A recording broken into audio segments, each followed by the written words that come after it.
nasa Cambridge tayo at nasusunog ang dulo ng Cambridge at ito ay ang 138 sa Hermin Garcia. Happened 30 minutes ago at halos hindi mapatay ang sunog ng light materials.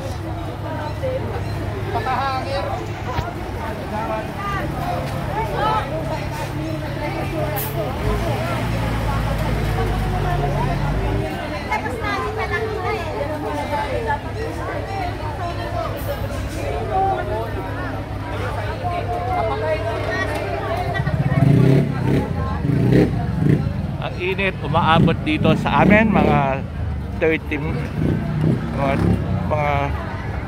meters away. Nararamdaman mo ang init. Ito yung pangalawang sunog nangyari dito. Yung una ay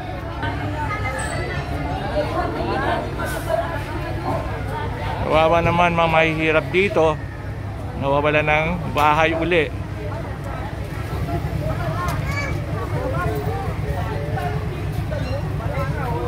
Daw niya walang kasama eh.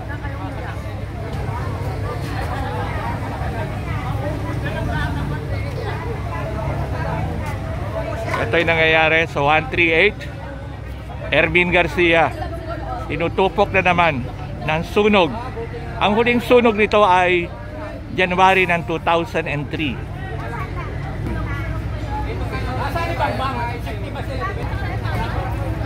Walang magawa kami dito kundi magdasal na lang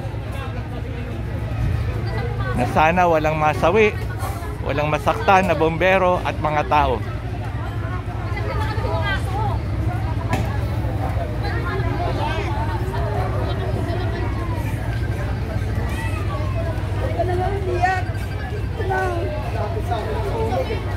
Nga pala, ikaw-correct natin, 139. 139.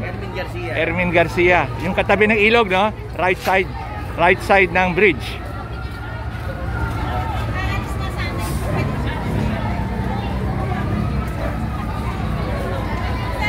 Pagdasal ninyo ang mga tao dito. Live to ngayon.